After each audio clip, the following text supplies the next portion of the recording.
Radius निकालना या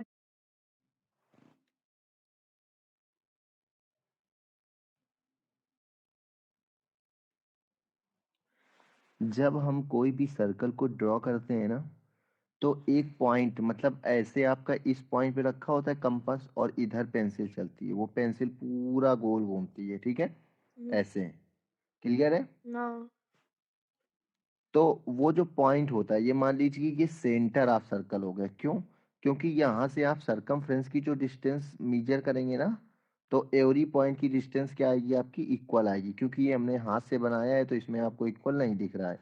पर अगर आप कंपास से बनाओगे तो ये डिस्टेंस आपकी जैसे ओपी है, तो ओपी डिस्टेंस के साथ में आप और भी कोई दूसरी डिस्टेंस लोगे ना, दूसरी हुँ, डिस्टेंस जैसे ओ क्यू, तो ये दोनों आपस में इक्वल होंगी, ओपी और ओ क्यू। तो इसको हम क्या बोलते हैं? रेडियस बोलते हैं। क्लियर है? हुँ, इस रेडियस को हम डिनोट किससे करते हैं? इस रेडियस को हम लिखते हैं आर से, ठीक है। हाँ, अगर हमें इस रेडियस के थ्रू इसकी सरकमफ्रेंस निकालनी हो, आपसे बोल दिया जाए कि इस रेडियस के थ्रू हमको ये पूरा सरकमफ्रेंस को हम पेरीमीटर भी बोल सकते हैं, सर्कल का क्या बोल सकते हैं? हुँ, सर्कल का पेरीमीटर, क्योंकि जो सरकमफ्रेंस होती है ना, वो सर्कल की क्या होती है? बाउंड्री होती है। क्या होती है? Boundary boundary. तो उस बाउंड्री को हम निकालने के लिए क्या करेंगे? ये जो मेजरमेंट है, ये एक मिनट, ये सही से ड्रॉ क्यों नहीं हुआ? ये जो मेजरमेंट है, अगर हम इसको मेजर करना चाहें तो ये हम कैसे मेजर कर सकते हैं? तो इसके लिए एक फॉर्मूला बनाया गया है, ठीक है, किसका? सरकमफ्रेंस का। सरकमफ्रेंस का जो फॉर्मूला बनाया गया है, उस फॉर्मूले को हम बोलते हैं 2 पाई आर। क्या बोलते हैं? 2 पाई आर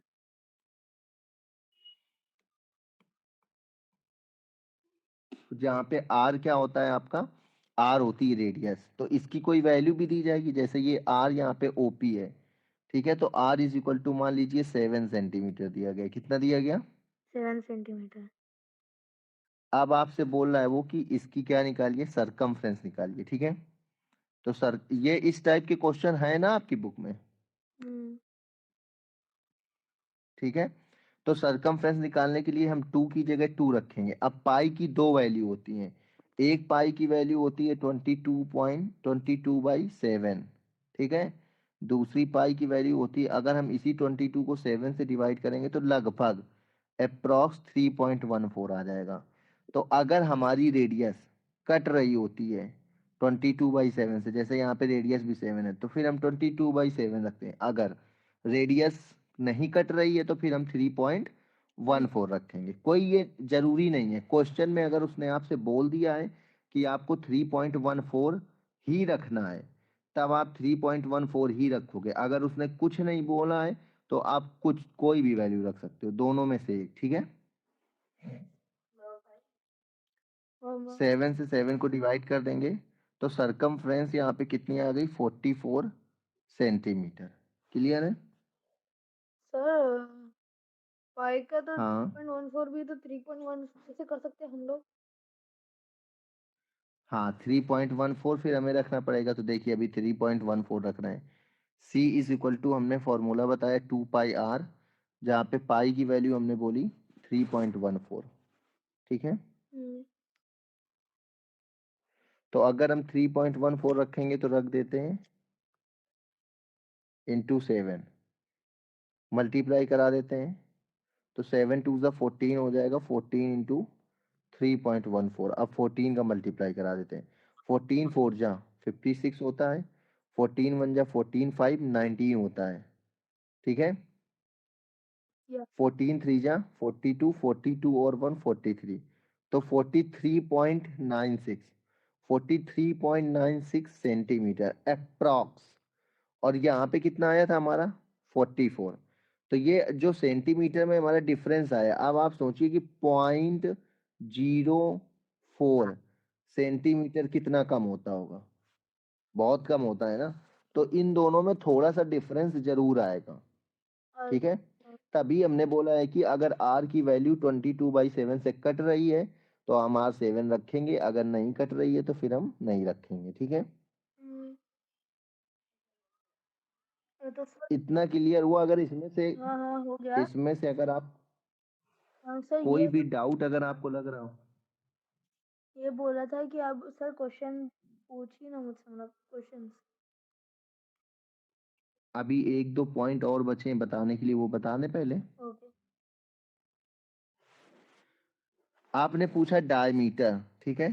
तो डायमीटर और रेडियस का जो संबंध होता है वो d is equal to 2r होता है रिलेशन। अगर हम रेडियस का डबल कर दें तो वो डायमीटर बन जाता है। कैसे? जैसे यहाँ पे सेंटर है, यहाँ से O है, O से P को मिलाया और O से ही Q को मिलाया, तो OP बराबर OQ होगा। और दोनों को हम रेडियस भी बोलेंगे। अगर इन दोनों को ऐड करेंगे तो R और R ऐड होके 2R हो जाएगा। ये अलजेब्रा में आपको पढ़ने को मिलेगा। R और R ऐड होके क्या हो जाएगा? 2R।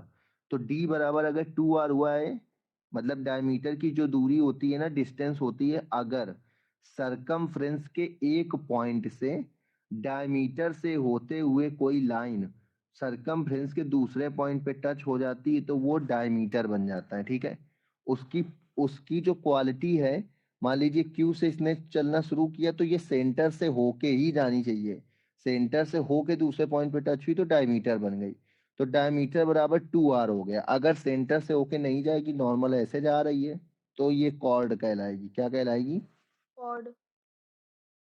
तो डायमीटर समझ में आया? हाँ।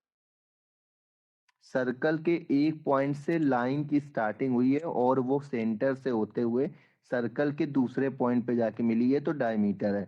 और डायमीटर आपका आर से डबल होता है। मतलब अगर रेडियस 5 है, आर इज इक्वल टू 5 है, तो डी इज इक्वल टू 2 × 5 बराबर 10 सेंटीमीटर हो जाएगा। ठीक है? सरकमफ्रेंस का हमने आपको एक फॉर्मूला बताया था, सी बराबर 2πr होता है। ठीक है? बताया था कि नहीं बताया था? बताया था। अगर हम इस 2r की जगह d रख दें, नहीं रख सकते हैं क्या? रख सकते हैं। तो 2 डायम तो c बराबर, हाँ, तो c बराबर पाई डी भी एक फॉर्मूला होता है। अगर कहीं आपको लिखा दिख जाए तो डोंट बी कंफ्यूज। ओके? हाँ, circumference is equal to pi D, मतलब पाई हाँ, का circumference is equal to pi D भी होता है और circumference is equal to 2πr भी होता है। ठीक है? हाँ। तो ये दोनों फार्मूले लिख लीजिए और तीसरा फार्मूला ये भी लिख लीजिए। ये एक, ये और फिर ये और फिर ये। या।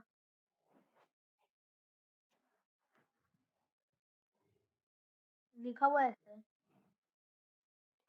ठीक है? एक बार मैं अभी अब आपको रेडियस से सरकमफ्रेंस निकालना बताया है। एक क्वेश्चन में मैं सरकमफ्रेंस से रेडियस निकालना बता देता हूँ, उसके बाद आपको क्वेश्चन बोलता हूँ। ठीक है? अगर मान लो किसी सर्कल की सरकमफ्रेंस दी है और आपसे रेडियस पूछ रहा है तो उसका आंसर कितना होगा? ठीक है?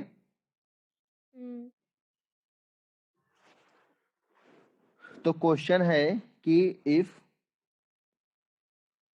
एनी सर्कल, आप साथ साथ में लगाइएगा मानो तो, if any circle have a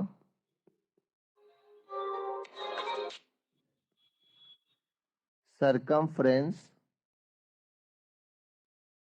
if any circle have a circumference 154 meter, 154 meter, what is it radius and diameter have? मतलब इसकी रेडियस और डायमीटर कितनी होगी? ठीक है?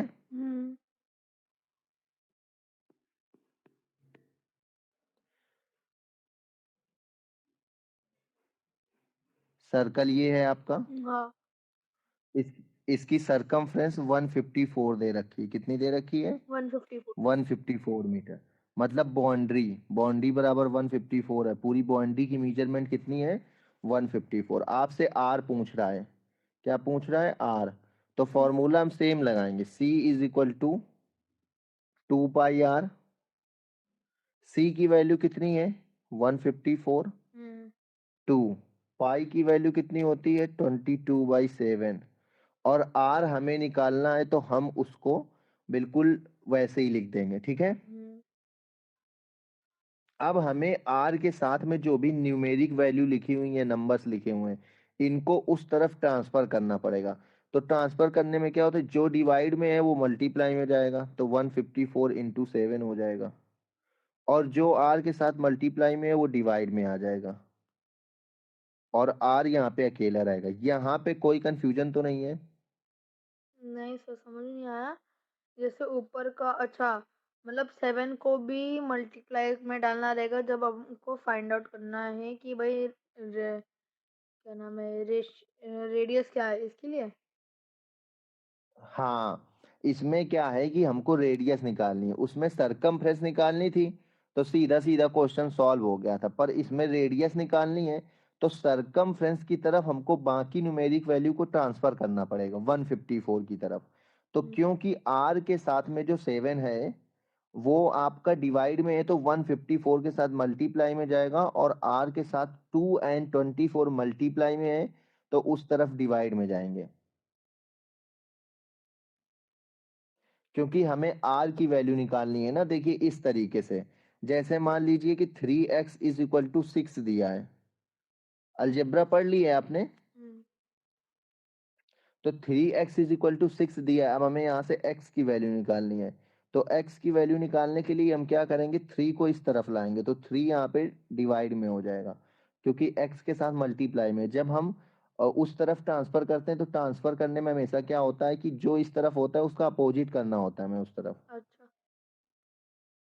तो ये कट हो जाएगा, तो x की वैल्यू 2 आ जाएगी। क्या आपने ये अलजेब्रा में पढ़ रखा है?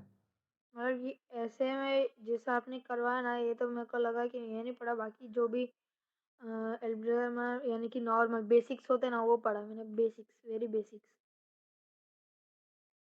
अच्छा, तो ये चीज याद रखिएगा कि अब मान लीजिए इसमें होता 3x/5 इज इक्वल टू 6, ठीक है। तो क्या करते हैं, क्योंकि 5 जो है वो x के साथ डिवाइड में है, तो उस तरफ जाता तो मल्टीप्लाई में होता 6 इंटू 5, और 3 मल्टीप्लाई में है तो नीचे आता 3 2 जा 6 और 5 2 जा 10, तो x की वैल्यू 10 होती है यहाँ पे, ठीक है। तो ये नहीं पढ़ा है तो कोई बात नहीं, पर अभी समझ आया कि नहीं आया? आ गया। वही हमने उस तरफ किया है सेम, कि हमने 7 को 154 से मल्टीप्लाई किया, 2 इंटू 22 को नीचे डिवाइड में रखा। अब 22 से 154 कट जाएगा 7 टाइम्स, ठीक है।